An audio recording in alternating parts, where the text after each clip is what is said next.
Je n'étais pas attirée par l'eau. Mais j'étais contrainte d'y travailler.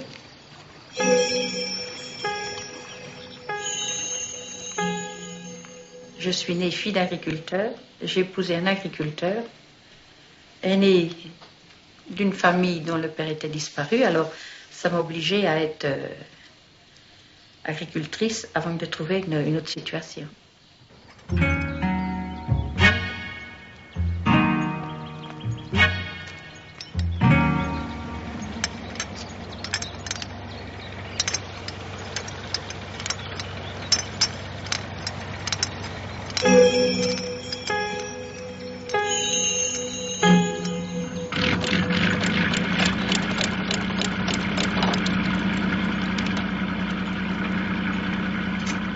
Chez ma belle-mère, j'ai travaillé 11 ans bénévolement. Oui. Alors, comme ces derniers enfants, c'était des garçons, ils étaient trop jeunes pour prendre l'exploitation. Mon mari a travaillé sur l'exploitation jusqu'à ce que le cadet puisse, comme on appelle vulgairement, reprendre les mênes de la charrue.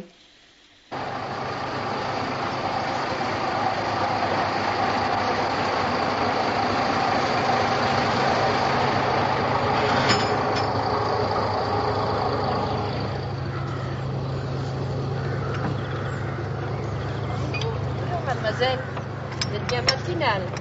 Au bout de quelques années, ça s'est trouvé qu'une écluse était vacante et on m'a proposé de partir. Alors là, je n'étais pas très chaude.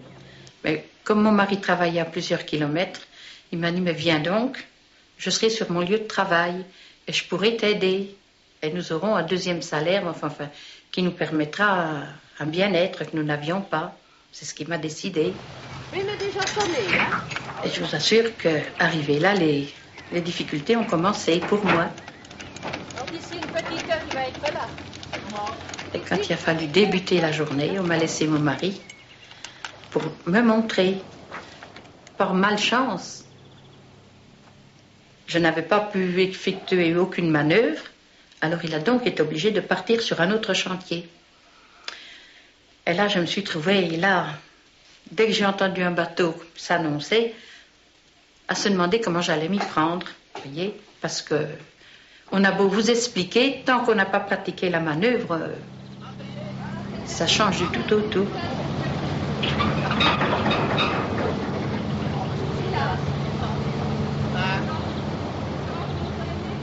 Alors, j'avais tellement de difficultés pour ouvrir mes portes, le marinier s'est impatienté. Alors, il m'a prévenu par haut-parleur que je devais ouvrir mes vannes pour faciliter la manœuvre, chose que j'ai faite. Et je vous assure, j'étais pas brave quand le marinier est rentré dans l'écluse avec son bateau. On s'en excuse, là. Il m'a dit, on voit bien que vous êtes novice. Oui, effectivement, j'étais novice. Je n'étais pas rapide dans la manœuvre et j'ai demandé comment il fallait que je fasse. Oui, il était assez compréhensif, alors... Mais la journée était longue.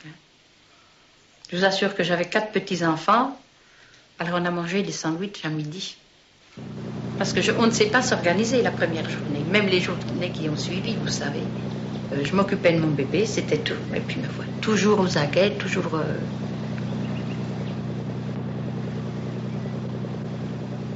J'avais très peur de l'eau, je ne savais pas nager. Et puis alors c'était cette chose de passer sur ces 2 madriers sans protection. Et je vous assure que c'est impressionnant. Hein.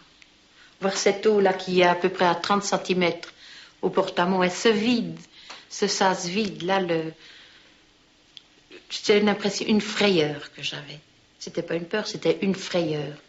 Je n'en dormais plus. Je voyais ma petite fille qui tombait à l'eau, je voyais les portes qui s'entremêlaient, les biefs qui se vidaient, vous voyez, un cauchemar.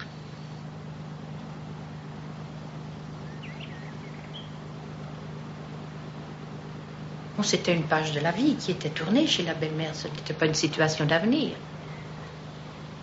J'aurais pensé peut-être... Enfin, c'est le destin qu'il a voulu que j'aille là.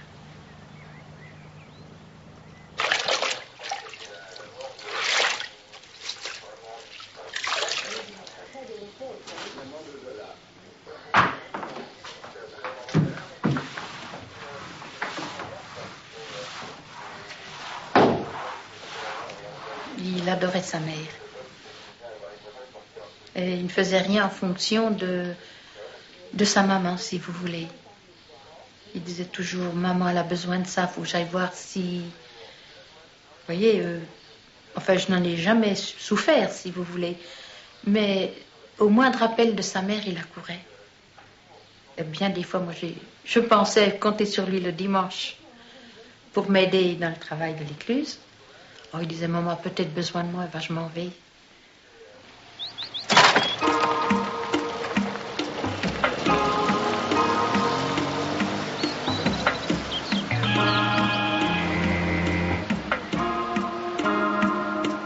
Comme nous n'avions pas de fort salaire, et puis étant enfant d'agriculteur, nous avons acheté 2 bêtes, 2 vaches. Alors ça nous permettait toujours du bien-être. Et quand je me suis retrouvée seule, ça m'a fait un apport d'argent supplémentaire. Il y avait la vente du lait. Chaque bête faisait un veau dans l'année.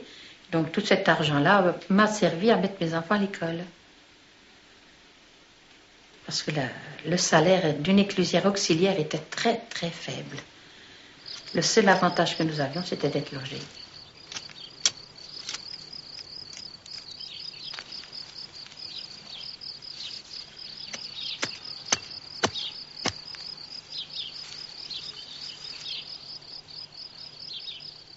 Ah, les journées, elles étaient 13 heures de présence à l'écluse, mais il fallait bien en compter 18.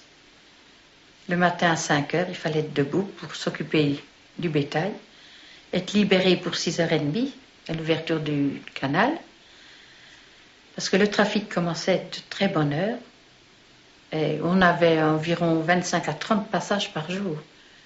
Alors compter le sassement en moyenne 20 minutes. Et alors le soir, il fallait renouveler les soins des bêtes, la traite, porter le lait au village. Et bien souvent, mes journées se terminaient à 22h30, même plus tard.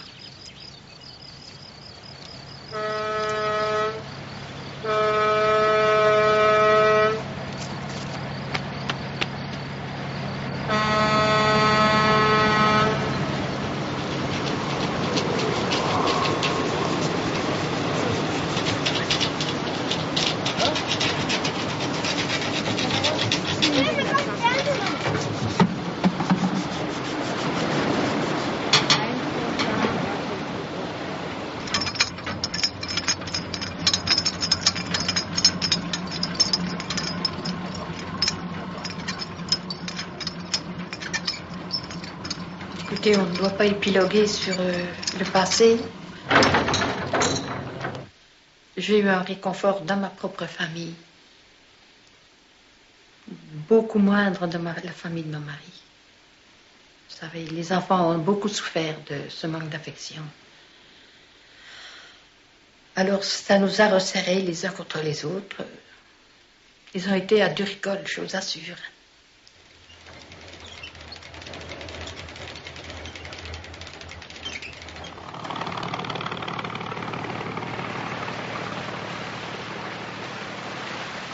Il est mort subitement.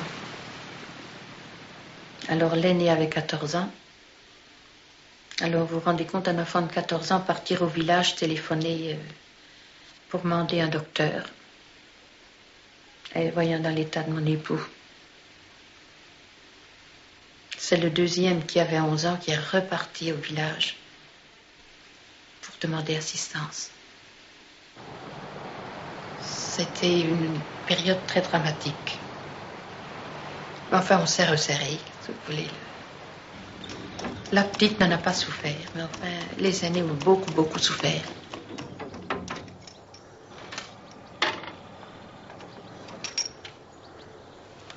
D'autant que l'aîné, on avait fait un contrat de travail chez un patron. Et je touchais juste les allocations familiales pour lui. Il n'avait aucun salaire et il partait à 7h le matin, il rentrait à 18h. Il fallait lui faire musette, casse-croûte. Alors, je ne pouvais plus. Alors, j'ai rompu le contrat d'apprentissage. Et puis alors, le pauvre enfant, il est parti travailler dans une fromagerie. Et vous savez que c'est un travail très, très pénible. Il était fort, heureusement pour lui, mais la tâche lui a pas manqué. Et il s'est senti responsable de ses frères.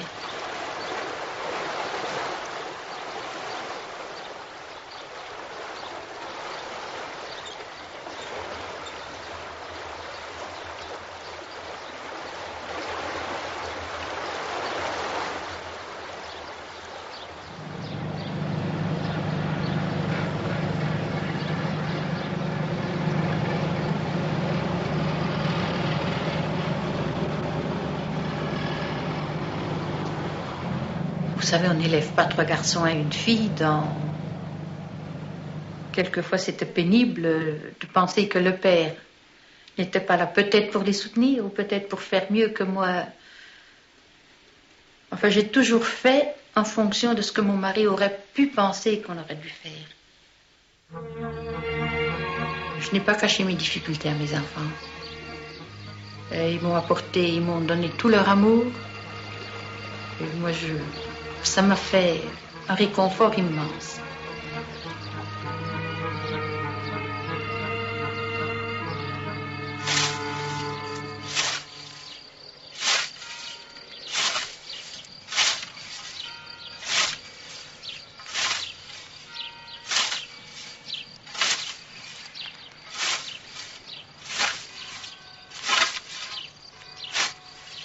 Je me plais au calme. À la campagne, on ne peut pas trouver mieux. Puis le matin, on est quand même tranquille, on entend les petits oiseaux.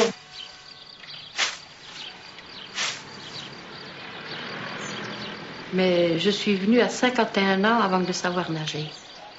Quand je suis descendue à la piscine, je ne sais pas, j'ai eu une réaction peut-être bizarre, mais je me suis dit, il faut que tu saches nager pour avoir ta titularisation. J'ai mis 7 séances pour apprendre à traverser la piscine. Et vous dire que je saurais sauver quelqu'un, non. Mais j'ai appris à plonger. Et je m'en suis sortie à la 13e séance.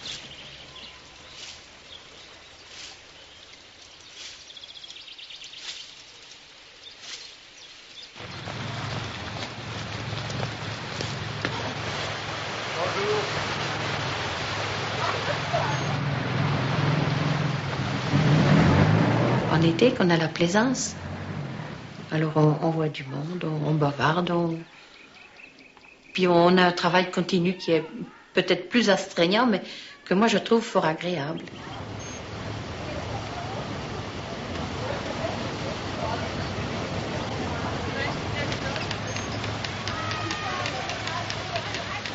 Quand ils arrivent dans l'écluse, ça fait un changement avec les écluses automatiques. Alors on nous demande, nous sommes bien amarrés, est-ce que nous pouvons vous aider? Est-ce que nous pourrions avoir de l'eau? Du fait qu'il y a un tuyau qui est continuellement sur l'écluse, alors on bavarde un petit moment. Quelquefois on s'exprime plus avec les mains que par parole, enfin c'est beaucoup d'étrangers, mais on arrive à se comprendre. Et quelquefois, ça se termine par des éclats de rire. Oui. Et encore une semaine en bas. En aval de Grès, oui. C'est agréable la promenade en bateau. Oui. Si le temps est bon. Ah, aujourd'hui, ça va? Ben, le contact. Un contact humain. Et on voit les gens du voyage, en somme, des figures différentes, des caractères différents aussi. Et puis, c'est vivant, en somme. C'est vivant, c'est du mouvement, c'est intéressant, c'est un métier qui me passionne.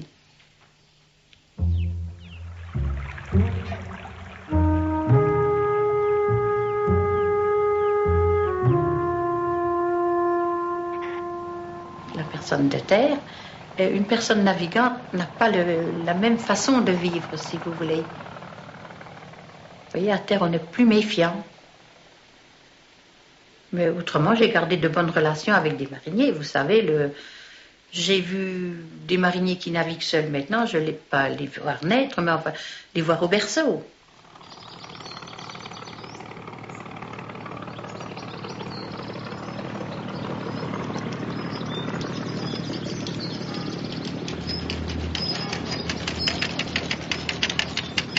Mais vous savez, depuis que je suis ici, souvent on a des appels qui vous chargent d'annoncer un décès, vous voyez, ou une maladie, ou une contrainte matérielle. Parce que nous les voyons passer, mais n'ont pas toujours du travail régulier.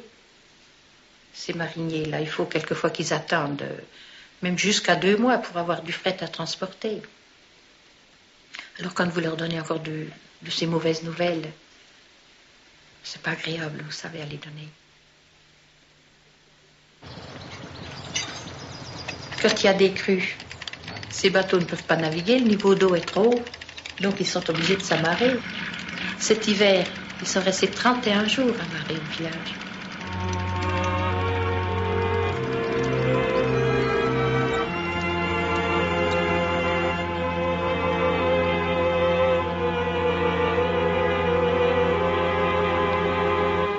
Vous voyez, j'aime d'avoir du bruit autour de moi. Mais enfin, depuis le temps, je m'y suis habituée à la solitude. Mais vous savez, quelquefois, c'est lourd à porter. Alors, quelquefois, j'ai de la visite, de la famille, ou des amis qui viennent. Alors, on bavarde, on papote un petit peu de tout, enfin, sans plus. Alors, là, ça coupe, après, on réfléchit, on dit, ah, tiens, on a parlé des connaissances, on a eu des nouvelles de personnes qu'on avait perdues de vue depuis fort longtemps, on apprend, vous voyez, on se retrempe un petit peu dans la vie, si vous voulez, mais j'aime bien malgré tout ma solitude, tout en la craignant, parce que, regardez donc, qu'est-ce qu'il y a plus de libre que nous? On a, le matin, on se réveille, on entend les petits oiseaux, on a, je sais pas, moi j'aime la nature, j'aime bien la solitude extérieure, si vous voulez. Vous voyez, je sais pas, j'aime regarder des petits oiseaux qui vont sauter sur des branches en hiver, là, qu'ils viennent manger, picorer sur le bord de la fenêtre. C'est l'aimer, sans la désirer, vous voyez, c'est complexe. Mais j'aime bien quand même être seule.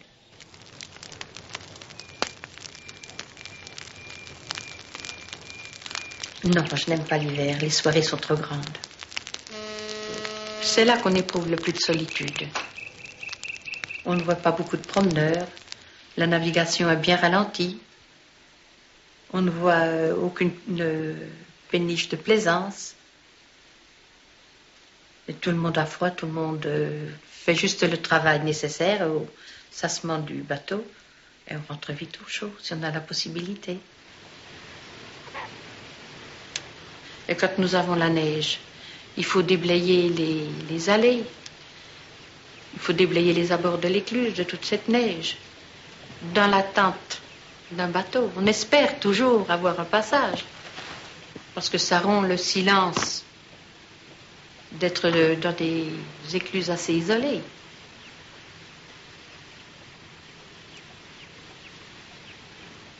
C'est joli, toute cette neige qui recouvre la campagne, c'est joli. Alors, dommage quand elles font que ça arrive à provoquer des inondations, la montée de l'eau. Alors, le paysage est remplacé par de l'eau boueuse.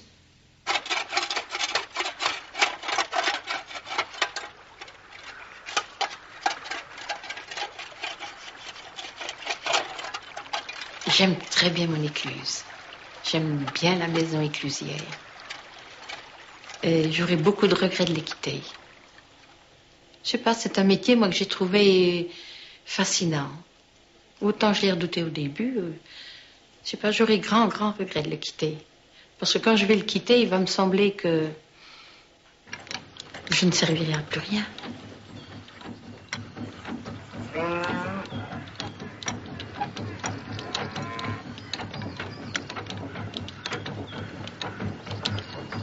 C'est pas que je serai complètement inutile, mais enfin, vous savez, quand on passe de la vie active au moment de la retraite, moi, je le ressens très mal. Je pense que je vais prendre un coup de vieillissement. Puis on a ses habitudes. Et puis alors là, plus de passage de bateau, plus de nouvelles de l'un de l'autre. Parce qu'en somme, avec les mariniers, on forme une petite famille, on forme beaucoup de relations. Alors je pense que tout ça me manquera. Enfin, j'essaierai de me retirer, de trouver un appartement pas très éloigné d'une rivière navigable. Puis je crois que ce sera bien souvent le but de mes promenades.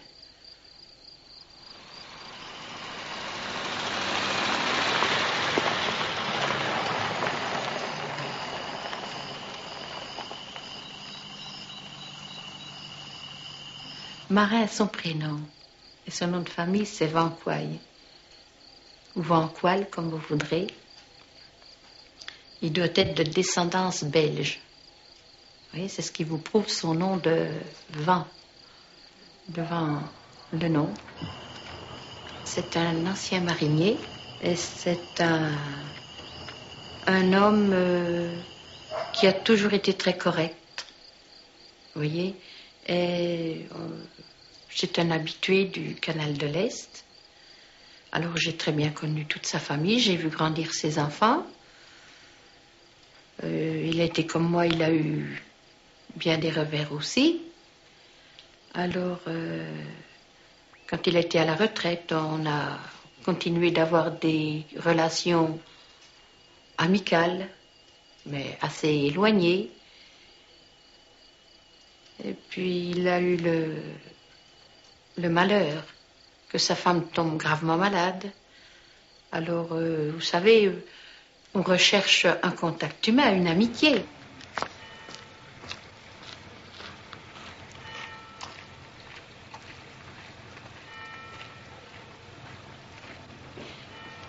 De temps en temps, il me rendait visite. Je l'invite parfois à partager ma table. Alors, il passe la journée, il m'aide à écluser. Il a fait de nouvelles relations avec mes enfants qui se souviennent. Alors, tu sais, t'étais gamine, t'étais haute comme 3 pommes. Je te donnais un bonbon, vous voyez, des petites choses comme ça. Et les enfants l'apprécient beaucoup, autant que leur mère, autant que moi-même, en somme. Et comme il est seul, alors il vient très souvent ici, une fois. C'est une camaraderie qui s'est transformée en amitié, puis je crois qu'elle est sincère. Ça fait chaud au cœur, comme cela dire que on peut quelquefois s'épauler sur une bonne amitié. Oui, je suis croyante. Il faut bien croire en quelque chose. Il faut avoir un idéal malgré tout. Alors, tous les événements qui se produisent, si, je suis croyante.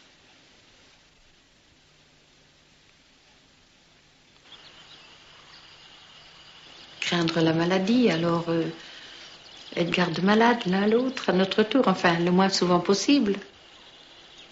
C'est déjà une chose que on se dit on va tomber malade, on ne va pas aller à l'hôpital, on ne va pas aller dans les maisons où l'on se repose des fois trop longtemps.